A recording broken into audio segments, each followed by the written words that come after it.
আমাৰ সৰু বোৱাৰীজনী বৰ লখিমী বোৱাৰী, গম পাইছে? ৰাতিপুৱা ইমান সোনকালে উঠে আৰু সদায় মই উঠালৈ তাই ঘৰৰ বাহি বন্ধ কৰি হৈ যায় আৰু গোসাঁই ঘৰৰ পৰা ওলাই আহে। সদায় ৰাতিপুৱাই তাই গোসাঁই ঘৰত সোমায় আৰু চাকি ধূপ জ্বলায়। তুমিতো আমাৰ ডাঙৰ বোৱাৰী মাজু বোৱাৰীকো লখিমী বোৱাৰী বুলি কৈছিলা।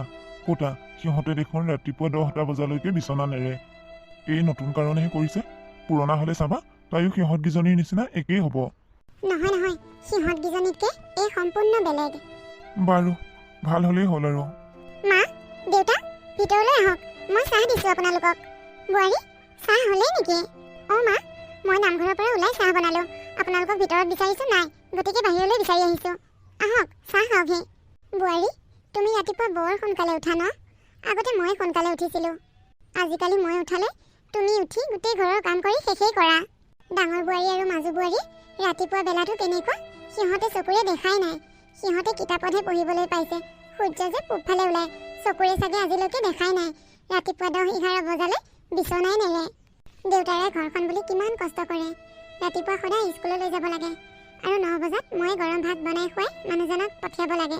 সিহঁতে শুহুৱেক বুলি কোনো দিনাখনে চাহ একাপ ভাত কেইটামান বনাই খুৱাই পোৱা নাই। সিহঁতক আকৌ 10-11 বজাত মইহে চাহৰ যতন ধৰিব লাগে। শুই উঠি মোক সুধিব, মা চাহ বনাইছেনে? কেতিয়াবা বহুত খং উঠে, গালি পাৰিম বুলি ভাবোঁ, কিন্তু নাপাৰোঁ। গালি গালাজ কৰিলে পাৰিলে আকৌ বেলেগ হৈ খোৱা চিন্তা কৰিব, নহ'লে ঘৰৰ পৰা ওলাই গৈ ভাড়া ঘৰ লোৱা চিন্তা কৰিব। গতিকে ঘৰৰ মানুহ ঘৰতে থাকক বুলি ভাবিয়ে মুখ বন্ধ কৰি থাকোঁ। তুমি আকৌ সিহঁতৰ কেইজনী নিচিনা নহ'বা। তুমি যে ৰাতিপুৱা সোনকালে উঠিছা, মোৰ বৰ ভাল লাগিছে। মা, আমি হৈছোঁ গাঁৱলীয়া মানুহ। আমি 10-11 বজালৈ শুই থাকিলে নহ'ব নহয়। আমি 10-11 বজালৈ পথাৰত এবেলা খেদোঁ। ৰোৱা পোতাৰ দিনত ৰোৱা পুতিবলৈ যাওঁ, ধান কাটাৰ দিনত ধান কাটিবলৈ যাওঁ, সৰিয়হৰ দিনত সৰিয়হ তুলিবলৈ যাওঁ। মুঠতে আমি পথাৰত যাবই লাগিব। গাঁৱৰ মানুহ, পথাৰত নগ'লে নহ'ব। যদি 11 বজালৈ বিচনাতে শুই থাকোঁ, তেনেহ'লে ঘৰৰ কাম কেনেকৈ কৰিম? পথাৰলৈ যোৱাৰ আগতে ঘৰৰ সকলো বাহি বন কৰি ল'ব লাগিব। মা, মই সোনকালে উঠি কাম বন কৰি থাকিলে শব্দ হ'লে দাদা বহুতে বেয়া নাপায়তো? নাই নাই বোৱাৰী, একো অসুবিধা নহয়। আৰু সিহঁতে যদি তোমাক কিবা কয়, মই আছোঁ। মই কি ক'ব লাগে সিহঁতক ক'ম। এইটো কথা লৈ তুমি চিন্তা কৰিব নালাগে। বোৱাৰী, চাহ খাবলৈ কি বনাইছা? পুৰি চুৰি কিবা বনাইছিলানে? নাই মা, চাহ এতিয়া বিস্কুটে দিয়ে খাব লাগিব। মই ভাত বহাই দিছোঁ। ভাত হ'লে দেউতা স্কুললৈ যোৱাৰ আগতে ভাত খাই যাব লাগিব। এতিয়া পুৰি খালে আকৌ ভাত খাবলৈ মন নাযাব নহয়। দেউতাৰে বাৰু ভাতেই খাব, কিন্তু দাদা বহুতে ভাত নাখাব নহয়। কিয় নাখাব মা? দাদাহঁততো সদায় অফিচলৈ যায় আৰু দিনটো ভাত পানী নোখোৱাকৈ থাকে। ৰাতিপুৱা যদি অফিচলৈ যাওঁতে গৰম ভাত কেইটামান খাই যায়, দিনটোলৈ যিয়ে নাখাওক একো ক্ষতি নকৰে। দিনটো ভাত পানী নোখোৱাকৈ থাকে, ৰাতিপুৱাই পুৰি দুখন খাই গ'লে তেওঁলোকক ক্ষতি কৰিব, গেছৰ প্ৰব্লেম হ'ব। তুমি কোৱা কথাটো নোহোৱা নহয় যেনিবা। তুমি যি ভাল দেখা তাকেই কৰা। হ'ব মা, এতিয়া আহক চাহ খাওঁহি। চাহ ঠাণ্ডাই হ'ল চাগে। মনোজ, এই মৌচুমীজনী অহাৰ পৰা ঘৰখনত থাকিবলৈ মন নোযোৱা হৈছে। মায়ে যে কিবা অনবৰতে বকি থাকে। ৰাতিপুৱা শুই উঠি যাওঁতেই মোক গালি পাৰিছে আজি। গালি পাৰিছে? অঁ, তাই হেনো ৰাতিপুৱা 5 বজাতে উঠিছে। মই যে 10 বজাত উঠিছোঁ, সেইকাৰণে। অ' সেইটো কথা। হয়ো দিয়াচোন, তুমি জানো বোৱাৰী মানুহ নহয়? অকণমান সোনকালে উঠিব লাগে। আগতে দেৰিলৈকে শুই আছিলা সেইটো বেলেগ কথা। এতিয়া তুমি লোকৰ ঘৰৰ বোৱাৰী, গতিকে অকণমান সোনকালে উঠিবলৈ চেষ্টা কৰিব লাগে। কি? তুমি মোক তেনেকৈ কৈছা? দাদা, ভাত বাঢ়িছোঁ আহক। মৌচুমী, ভাতহে বনালা নেকি? পুৰি নবনালা? দাদা, আপোনালোকে ঘৰৰ পৰা ওলাই যোৱাৰ পিছত বাহিৰত কিবা কিবি খাই থাকে। গতিকে ৰাতিপুৱা যদি ঘৰত গৰম ভাত কেইটামান খাই যায়, দিনটো যিয়ে নাখাওক পেটত একো অসুবিধা নকৰে আৰু গেছৰ প্ৰব্লেমো নহয়। সেইকাৰণে মই ভাতকে বহাই দিলোঁ। আজিৰ পৰা আপোনালোকে কোনেও ৰাতিপুৱা পুৰি খাব নোৱাৰে। ঘৰৰ পৰা ওলাই যাওঁতে গৰম ভাত খাই খাই ওলাই যাব লাগিব। হয় যেনিবা তুমি কোৱা কথাটো। মোৰ এইকেইদিন বহুত গেছৰ প্ৰব্লেম হৈছে। মৌচুমী, আমি বাহিৰলৈ ওলাই নাযাওঁ নহয়, আৰু আমি এনেকৈ ৰাতিপুৱাই পুৱাই ভাত খাব নোৱাৰোঁ। আমাৰ কাৰণে কিবা বেলেগ বনোৱাগৈ। গাঁৱৰ মানুহবোৰক লৈ এইটোৱে প্ৰব্লেম। ৰাতিপুৱাই খালি ভাত, ৰাতিপুৱা শুই উঠাৰ পৰা সন্ধিয়ালৈকে খালি ভাত ভাত চিন্তা কৰি থাকে। ভাতৰ বাহিৰে আৰু একো বুজি নাপায়। ইমান মৰসক লাগে ৰাতিপুৱাই ভাত খাবলৈ। তোমাৰ ভোক লাগিছে তুমিয়ে খোৱাগৈ। আমি ৰাতিপুৱাই ভাত খাব নোৱাৰোঁ। আমাৰ কাৰণে কিবা বেলেগ বনোৱা। মৌচুমী, তুমি যোৱা, মই গৈ আছোঁ। মই ভাতকেই খামগৈ। হ'ব দাদা। মৌচুমী, ৰ'বা। কি বৌ, তুমি যি আজি আমাৰ ৰুমত এনেকৈ সোমালা, এনেকৈ আমাৰ ৰুমত নক নকৰাকৈ সোমাই নাহিবা। মই ভাল নাপাওঁ। হ'ব বৌ, মায়ে যে সৰু পুতেকৰ কাৰণে ছোৱালী বিচাৰি নাপালে আৰু গাঁৱৰ সি জধা মূৰ্খজনীকে পালেগৈ। ৰিয়া, তুমি কিন্তু মৌচুমীক তেনেকৈ কথা শুনাই ভাল নকৰিলা। মই একদম কথাটো ভাল পোৱা নাই। ভাল পোৱা নাই? এতিয়া তাৰমানে মোতকৈ আপোন তাইহে হ'ল ন? মই যে সঁচা কথাবোৰ ক'লোঁ, গতিকে মই বেয়া? হেই, তোমাৰ লগত কোনে কথা পাতে? তোমাক কথা বুজোৱাতকৈ মই মনে মনে থকাই ভাল। এই মৌচুমীজনীৰ কাৰণে যতমান তত হৈছে। তাই অহাৰ পৰাই ঘৰখনত আমাক কোনেও ভাল নোপোৱা হৈছে। এই গাঁৱলীয়া ভূতজনী অহাৰ পৰা ঘৰখনত থাকি শান্তি নোপোৱা হৈছো। সকলোৱে খালি আমাকে বেয়া বুলি কয়। তাই বৰ ভাল, বৰ লখিমী বোৱাৰী। এইক মই চাই ল'ম। গুণগুণ, তুমি মৌচুমীক কিয় তেনেকৈ ক'লা? তেনেকৈ নকয় মই তাইক কেনেকৈ ক'ব লাগিছিল? মই তাইক কি পূজা কৰি থাকিব লাগিছিল নেকি তোমালোকৰ নিচিনাকৈ? সকলোৰে মুখতে কেৱল মৌচুমী আৰু মৌচুমী। দুদিন আহি চাহ ভাতখিনি বনাই খুৱাওঁতে সকলোৰে মুখত তাইৰ প্ৰশংসা। ৰাতিপুৱাই পুৱাই কাম নাই আৰু ভাত খোৱা বনাইছে। ৰাতিপুৱাই পুৱাই মানুহে ভাত খাব পাৰে নেকি? আমি তাইৰ দৰে শুকোৱা নহয় নহয় ৰাতিপুৱাই ভাত খাবলৈ। আমি ৰাতিপুৱা কি খাওঁ তাই নাজানে নেকি? তোমালোকে কিবা খোৱা বনাই খোৱা, সেই বুলিয়ে তাইক তোমালোকে কথা শুনাব নালাগে নহয়। বৈও তাইক ইমান কথা শুনাইছে আৰু তুমিও কথা শুনাইছা।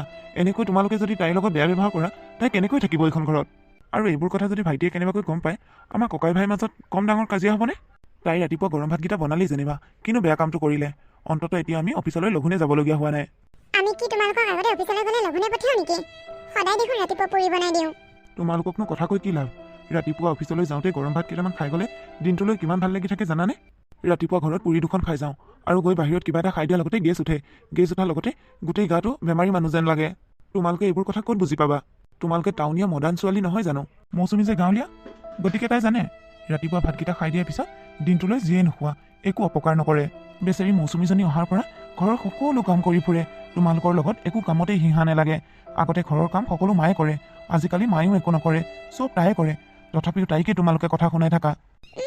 বৰ একেবাৰে মৌচুমীজনী, এইজনী মৌচুমী মৌচুমী নাম সকলোৰে মুখতে শুনোতে শুনোতে মোৰ মাথাটো গৰম উঠি গৈছেগৈ। এইজনীয়ে সকলোকে যাদু মন্ত্ৰ কৰি তাই ফুলিয়াই কৰি ল'লে নেকি জানো? গাঁৱত এইবোৰ আছে নহয় আকৌ যাদু মন্ত্ৰ। তাই চাগে কিবা ফুকফাক মাৰি ল'লে। তাই অহাৰ পৰা আমাক কোনেও দেখিব নোৱাৰা হ'ল। সকলোৱে আমাক গালিকে পাৰি থাকে। চবৰে মুখৰ পৰা আমি কথাই শুনি থাকিবলগীয়া হৈছে। কি ক'লা তুমি? যাদু মন্ত্ৰ? বেজ, তুমিও এইবোৰ বিশ্বাস কৰা? তোমাৰ কথাবোৰ শুনি মোৰ কিবা হাঁহিহে ধৰিছে। আগতে বিশ্বাস কৰা নাছিলো, এইজনী অহাৰ পৰাই বিশ্বাস কৰিছো। নহ'লে জানো তোমালোকে আমাক এনেকৈ গালি পাৰা? আগতে এনেকৈ গালি পাৰিছিলানে? অঁ, আগতে নাই পৰা, কিন্তু এতিয়া তোমালোকৰ নিজৰ কৰ্মকাণ্ডৰ কাৰণে গালি শুনা হৈছা। তোমালোকে কাম বন নকৰা নাই, তাইক কিয় গালি পাৰি থাকা? তাইৰ লগত এনেই কিয় মুখ যুঁজাই থাকা? তাইতো তোমালোকক একো নকয় আৰু তাই তোমালোকৰ লগত কামৰো হিহা নালাগে। হ'ব হ'ব, সেইজনী গুণগান মোৰ ওচৰত গাই থাকিব নালাগে। তোমাৰ অফিচলৈ যোৱা সময় হ'ল, যোৱা। মোৰ লগত এনেই মুখৰ খোজতি মাৰি থাকিব নালাগে। ভাল কথাটো ক'লো যে মুখৰ খোজতি যেন লাগিছে। এইজনীক কিবা এটা কৰিব লাগিব, নহ'লে এইজনীৰ পৰা আমাৰ ঘৰখনত থকা শান্তি নোহোৱা হৈছে। সকলোৰে মুখতে কেৱল মৌচুমী আৰু মৌচুমী। গুণগুণ, তুমি মৌচুমীক কি ক'লা? অঁ, তাই তাৰমানে এতিয়া আপোনাকো কথা লগাইছেগৈ। তাই মোক একো কথা লগোৱা নাই। তাই ৰুমত সোমাই কান্দি আছে, সেইকাৰণেহে সুধিছোঁ। মই তাইক কান্দিবলগীয়াকৈ একো কোৱা নাই। ঘৰখনৰ সকলোবোৰ কাম তাই কৰে বুলিয়ে আপোনালোকে তাইক মূৰত তুলি লৈছে। এতিয়া মূৰত তুলি লৈছে নহয়, পিছত গম পাব। এইটো মূৰত তুলি লোৱা কথা নহয়। তাই এখন ঘৰ অকলে চম্ভালে, গতিকে তাইৰ কৰ্মকাণ্ডবোৰ দেখি আমি সকলোৱে তাইক ভাল পাইছোঁ। আৰু আমি সকলোৱে তাইক ভাল পোৱাৰ কাৰণে তোমালোক দুজনী জ্বলিছা। ৰাতিপুৱা চাহ ভাতৰ পৰা ৰাতিলৈকে সকলোবোৰ তাইয়ে আউল মাৰে। তোমালোকে তাইৰ দৰে কাম কৰি পাইছিলা কেতিয়াবা? অঁ, হয় নেকি? তাৰমানে তাই নাথাকোঁতে আমি একো নোখোৱাকৈ আছিলোঁ, একো কাম নকৰাকৈ আছিলোঁ। আপুনি তাৰমানে লঘোণেই আছিল তাই নাথাকোঁতে? লঘোণে থকা নাছিলোঁ, সকলো কাম নিজেই কৰি নিজেই ৰান্ধি বাঢ়ি খাইছিলোঁ। এতিয়া তাই অহাৰ পৰা মই একো কামেই কৰিব নালাগে, ৰন্ধা বঢ়াও কৰিব নালাগে। ৰান্ধি বাঢ়ি মুখৰ আগত দিয়ে। মৌচুমী এইখন ঘৰৰ লখিমী বোৱাৰী। এইজনীয়ে মাকো কিবা যাদু কৰিলে যেন পাইছোঁ। গতিকে তাইৰ লগত তোমালোকে কাজিয়া কৰি নাথাকিবা। তোমালোকে তাইৰ সমান কেতিয়াও হ'ব নোৱাৰা। আৰু তাইৰ লগত এনেকৈ কাজিয়া কৰা শুনিলে আজিৰ পৰা চাবা কিন্তু তোমালোকৰ কথা ভাল নহ'ব। সৰু বোৱাৰীৰ লগত কাজিয়া কৰি ঘৰখনত অশান্তি সৃষ্টি কৰি থাকিলে তোমালোকক বেলেগ কৰি দিম। যেনেকৈ খোৱা তেনেকেই খাবা। ৰাতিপুৱা 10টাত উঠিলে উঠিবা, 11টাত উঠিলে উঠিবা, আৰু মন গ'লে গোটেই দিনটো শুই থাকিলেও থাকিবা। মুঠতে মৌচুমীৰ লগত কাজিয়া কৰি নাথাকিবা। এইজনীক যে কিবা এটা কৰি ঘৰৰ পৰা খেদিবই লাগিব, নহ'লে কেনেবাকৈ আকৌ মা খং উঠিলে আমিহে বেলেগ হৈ খাবলগীয়া হ'ব। বেলেগ হৈ খাব লাগিলে গোটেই ঘৰখনৰ কাম কৰি দেখোন শেষেই কৰিব নোৱাৰিম, আৰু ৰাতিপুৱা এনেকৈ দেৰিলৈকে শুবও নোৱাৰিম। নাই নাই, এইজনীকে খেদিব লাগিব। এইজনীক খেদিলে আমি আকৌ আগৰ দৰেই থাকিব পাৰিম। বৌৰ লগতহে কথাটো আলোচনা কৰিব লাগিব। বৌয়ে মই কিবা এটা বুদ্ধি উলিয়াব লাগিব। মা দেউতাৰ পৰা যে কথা শুনিছোঁৱে, নিজৰ মানুহজনৰ পৰাও কথা শুনিবলগীয়া হৈছে। চব তাইৰ কাৰণেই হৈ আছে। এনেকৈ মনে মনে বহি থাকিলে নহ'ব। মই গুণগুণৰ ওচৰলৈ যাওঁ। আমি দুয়োজনী লগ লাগি কিবা এটা কৰিব লাগিব, নহ'লে ঘৰখনত আমাৰ শান্তি নোহোৱা হৈছে। এই ঘৰৰ গোটেইবোৰ মানুহকে হাত কৰি ল'লে। বৌ, অঁ গুণগুণ, আহাচোন, মই তোমাৰ ওচৰলৈ যাবলৈ ওলাইছিলোঁ।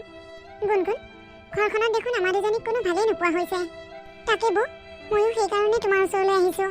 আগতে আমাক ঘৰখনত সকলোৱে ভাল পাইছিল, সকলোৱে মৰম কৰিছিল। আজিকালি যে এই মৌচুমীজনী অহাৰ পৰা একদম দেখিব নোৱাৰা হৈ পৰিছে। অলপ আগত যে মায়ে মোক ৱাৰ্ণিং দি থৈ আহিছে, আজিৰ পৰা যদি তাইক আমি কোনোবাই কিবা কৰোঁ তেনেহ'লে আমাক হেনো মায়ে বেলেগ কৰি দিব। যিমান পাৰোঁ সোনকালে এই কিবা এটা ব্যৱস্থা কৰিব লাগিব। গুণগুণ, তুমি ভাল কথাটোৱে কৈছা। তোমাক মায়ে ৱাৰ্ণিং দিছে ন? মোক যে মানুহজনে তেতিয়া কিমান গালি পাৰিছে। তাইক মই যে তেতিয়া কিবা কিবি কৈছিলোঁ, সেইকাৰণে আকৌ। মোক হ'বলৈ গালি পৰা নাই বুলি ভাবিছা? মোক মানুহজনেও বহুত কথা শুনাইছে তাইৰ কাৰণে। সঁচাকৈ দেই, আগতে যিজন মানুহে মোক এটা টানকৈ কথা নকয়, আজি সেইজন মানুহে মোক সেই মৌচুমীজনীৰ কাৰণে ইমানবোৰ কথা শুনাই থৈ গৈছে। ভাইটিয়েও এটা ভাল চাকৰি কৰে। সিও বিচৰা হ'লে আমাৰ দৰে ভাল ধনী মানুহ ঘৰৰ পৰাই টাউনৰ ছোৱালী আনিব পাৰিলে হয়। টাউনীয়া ছোৱালী এজনী অনা হ'লে এনেকুৱা নহ'লে হয়। তেতিয়া আমিও কাৰো কথা শুনিবলগীয়া নহ'ল হয়। এই গাঁৱলীয়া ভূতজনীক অনাৰ পৰাই ঘৰখনত যতমান তত জামেলা বাঢ়িলে। বৌ, মোৰ এটা সন্দেহেই হৈছে, এইজনীয়ে কিবা যাদু মন্ত্ৰ কৰা নাইতো? গাঁৱত আকৌ বেজ চেজ আছে নহয়। গাঁৱত এইবোৰ চলি থাকে, গম পাইছানে নাই?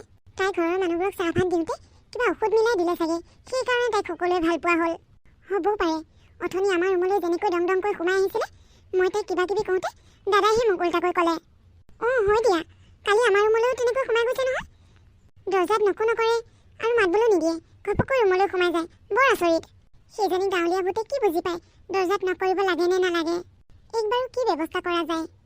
বৌ, মই মনে মনে কথা এটা ভাবিছোঁ। কি কথা? শুনা।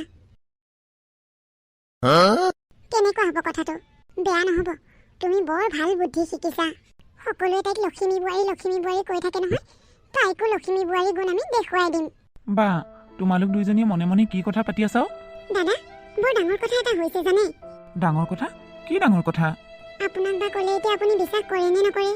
আজিকালিতো আপোনালোকে আমাক বিশ্বাসেই নকৰা হৈছে। গতিকে কথাটো ক'বলৈ অকণমান ভয়ে খাইছে দেখোন। আৰে, আগে কথাটো কোৱাচোন, কি হৈছে? যদি সঁচা কথাই হয় তেনেহ'লে কিয় বিশ্বাস নকৰিম? দাদা, আপোনালোকে মৌচুমীক বৰ ভাল বোৱাৰী বুলি কয় নহয়। তাই ঘৰখনত সকলোৱে লখিমী বোৱাৰী বুলি ভাবে। কিন্তু তাই আজি কিমান ডাঙৰ কাম এটা কৰিছে জানে? কি কৰিছেনো? দাদা, মৌচুমীয়ে আজি পিছফালে মনে মনে মোবাইলত কাৰোবাৰ লগত কথা পাতি আছে। ভাইটিৰ লগত পাতিছে চাগে? ভাইটিৰ লগত নহয় দেই। ভাইটিৰ লগত পাতিলে আমাৰ ঘৰখনৰ কথা কিয় ইমান বেয়াকৈ ক'ব? অ'তো, ভাইটিৰ লগত পাতিলে ইমান বেয়াকৈ নেপাতে নহয়। তাইতো ভাইটিৰ কথাও কিবা কিবি বেয়াকৈ কৈ আছে। আমি দুজনীয়ে নিজেই শুনিছোঁ। তাই কি বুলি কৈছে জানা? তুমি যে শুনিলে তোমাৰ মাথাটো গৰম উঠি যাব। তাই কৈছে, মই তোমাক এৰি নহা হ'লেই ভাল আছিল। ইয়াত যে মই অকণো থাকি শান্তি পোৱা নাই। তোমাক পাহৰিবই পৰা নাই। এনেকুৱা আৰু যে কত কি বেয়াকৈ পাতিছে, এইবোৰ তোমাক নকওঁ দিয়া। কি? সঁচাকৈ তাই তেনেকৈ কথা পাতিছে নেকি? সেইকাৰণে আপোনাক কথাবোৰ ক'ব খোজা নাছিলোঁ দাদা। আপোনালোকে যে আমাক কেতিয়াও বিশ্বাস নকৰে। বিশ্বাস নকৰে নাই, থাকক তেনেকৈ। পিছত যেতিয়া এইখন ঘৰৰ মানুহে মানুহৰ আগত মুখ উলিয়াব নোৱাৰা হ'ব, তেতিয়াহে গম পাব। এই কথাটো মই ঘৰত আলোচনা কৰিব লাগিব। তাই এনেকুৱা কৰিব নোৱাৰে। আমাৰ ঘৰখনৰ এটা সন্মান আছে। ৰ'বা, মই এতিয়া এই কথাটো আলোচনা কৰিম ঘৰত। এতিয়া ক'ত যাব? তাই আমাক বেয়া কৰি ভাল হ'বলৈ আহিছিল। বেচেৰি, আমাক জানো তাই পাৰিব বোলে? তাইক চলে বলে কৌশলে এইখন ঘৰৰ পৰা খেদিব লাগিব সোনকালে। আহা এতিয়া, বাহিৰত কি হৈ আছে চাওঁগৈ। ভাইটি, তই এইবোৰ কথা শুনিছনে নাই? কি কথা? একো কথা শুনা নাই দেখোন। মৌচুমীক আমি যিমান ভাল বুলি ভাবিছিলোঁ, তাই সিমান ভাল নহয়। ভাল নহয় মানে?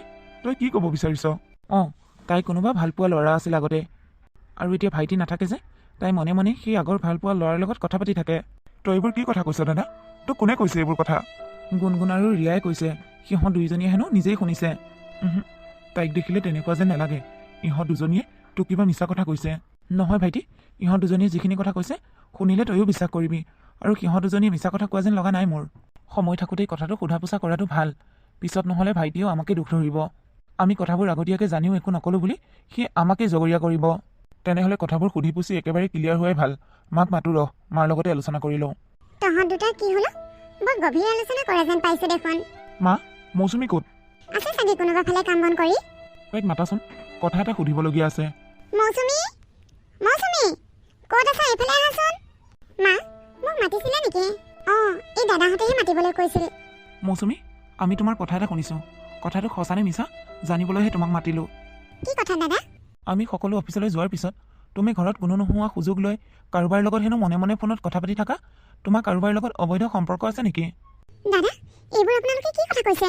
দাদা, আমি দুখীয়া মানুহ ঘৰৰ ছোৱালী হ'ব পাৰোঁ, কিন্তু আমাৰ চৰিত্ৰ ইমান লেতেৰা চৰিত্ৰ নহয়। আপোনালোকক এইবোৰ মিছা মিছা কথা কোনে কৈছে বাৰু? তেনেহ'লে আজি দুপৰীয়া পিছফালে কাৰ লগত মনে মনে ফোনত কথা পাতি আছিলা? সঁচা কথা কোৱা। আজি দুপৰীয়া দেখোন মই কাৰো লগত ফোনত কথাই পতা নাই। আৰু মোৰ মোবাইলটো আজি 3 দিনমানৰ আগতেই বেয়া হ'ল। ৰাজলৈ ফোন কৰিব লগা হ'লে মাৰ মোবাইলৰ পৰাহে কৰোঁ। মই বেছি নকৰোঁৱেই, তেওঁহে কৰে। তেওঁ কৰিলেহে কথা পাতোঁ। আৰু তেওঁ ফোন কৰিলেতো প্ৰথমে মায়ে ৰিচিভ কৰে। তহঁত দুটাক এইবোৰ কথা কোনে কৈছে? ৰিয়া আৰু গুণগুণে কৈছে। সিহঁত দুজনী কথাকে তহঁতে বিশ্বাস কৰিছিলি নে?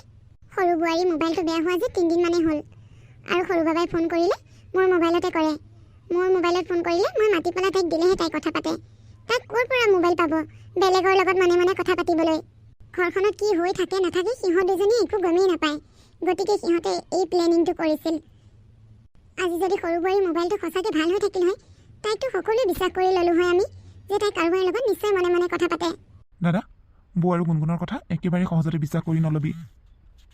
সিহঁতকেইজনীক আজি ৰাতিপুৱা আমি সকলোৱে গালি পাৰিলোঁ যে, গতিকে সিহঁতে মাষ্টাৰ মাইণ্ড খটুৱাইছিল। মনোজ, এই হৈ কাঢ়িছেনে নাই? ক'ত হৈ কাঢ়িব? তাই চাগে এতিয়া নহয় বুলি কৈ আছে ন? ঐ, তই সঁচা কথা কৈ দে। তই এনেই লখিমী বোৱাৰী ভেকচন ধৰি থাকিব নালাগে। ৰিয়া, চুপ মাৰি থাকা। তোমালোকৰ কথা বহুত শুনিছোঁ, এতিয়া আৰু বেছি কথা ক'ব নালাগে, মনে থাকা। কি হ'ল?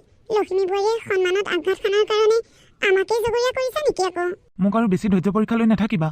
তোমালোকে কোৱাৰ ধৰণে মৌচুমীয়ে তেনেকুৱা একো বেয়া কাম কৰা নাই। তোমালোক দুইজনীয়ে লগ লাগি তাইক ফচাবলৈ এইবোৰ চব প্লেনিং কৰিছা। কি?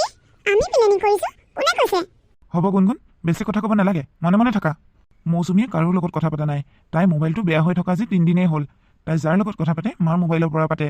তাই যদি বেয়া কিবা তেনেকুৱা কাম কৰিলে হয়, মায়ে সকলোবোৰ গম পালে হয়। তোমালোকে যদি এইখন ঘৰত কিবা অসুবিধা পাইছা, তেনেহ'লে তোমালোকে এইখন ঘৰৰ পৰা নিশ্চিন্ত মনে ওলাই যাব পাৰা। আমি তোমালোকক একো নকৰোঁ। ডিভ'ৰ্চ লাগিলে ক'বা। ৰিয়া, ভাইটিয়ে ঠিকেই কৈছে। তোমালোকে যদি ইয়াত থাকিব বিচৰা নাই, তেনেহ'লে যাব পাৰা। তোমালোকক কি ক্ষতিপূৰণ লাগে আমি দিম। মনোজ, তুমি মোক তেনেকুৱা একো নকৰিবা। এইবোৰ চব বুদ্ধি গুণগুণৰ আছিলে। তাই মোক যি বুদ্ধি শিকাই দিছে মই তাকে কৰিছোঁ। মোকো তেনেকুৱা একো নকৰিবা। আচলতে মোক আৰু বৌক সকলোৱে বেয়া পোৱাৰ কাৰণেহে মই এই বুদ্ধিটো উলিয়াইছিলোঁ। আজিৰ পৰা আমি তেনেকুৱা কাম কেতিয়াও নকৰোঁ। তোমালোকে আমাক ক্ষমা কৰি দিয়া। যদি এইখন ঘৰত থাকিবলৈ মন আছে, আমাক ক্ষমা খুজিব নালাগে। তোমালোক দুয়োজনীয়ে মৌচুমীক ক্ষমা খোজা। মৌচুমী, তুমি আমাক ক্ষমা কৰি দিয়া। মৌচুমী, তুমি আমাক ক্ষমা কৰি দিয়া। আমি তোমাৰ লগত আৰু কেতিয়াও অন্যায় নকৰোঁ। আমি তোমাৰ লগত মিলিজুলি থাকিবলৈ চেষ্টা কৰিম। মৌচুমী, আৰু আমি নাজানা কামবোৰ তুমি আমাক ভালদৰে শিকাই দিবা। আজিৰ পৰা আমি গোটেই 3জনী এইখন ঘৰত বাই ভনীৰ দৰে মিলিজুলি থাকিম। আমি নাজানা কামখিনি তুমি আমাক শিকাই বুজাই ল'বা। হ'ব বৌ, আপোনালোকে মোক ক্ষমা খুজিব নালাগে। মই আপোনালোকতকৈ বহুত সৰু। যিবোৰ হৈ গ'ল সেইবোৰ এটা বেয়া সপোন বুলি পাহৰি যাওক, আৰু ময়ো সেইবোৰ কথা ধৰি নাথাকোঁ। ময়ো সকলো পাহৰি গ'লোঁ। এতিয়াৰ পৰা আমি গোটেই 3জনী মিলিজুলি থাকিম। দেখিলা ডাঙৰ বোৱাৰী আৰু মাজু বোৱাৰী? সৰু বোৱাৰী মনটো কিমান বহল। তাইক তোমালোকে ইমান ডাঙৰ এটা বদনাম দিয়াৰ পিছতো তাই কিমান সহজভাৱে ল'লে। তাইৰ নিচিনা হ'বলৈ চেষ্টা কৰা, আৰু এই আমাৰ মৰমৰ ঘৰখনক ভাগি যাবলৈ নিদিবা। একতাৰ এনাজৰীৰে বান্ধি ৰাখিবা। হ'ব মা, এনেকৈ গোটেইকেইজনী বোৱাৰী মিলিজুলি থাকিবলৈ ল'লে।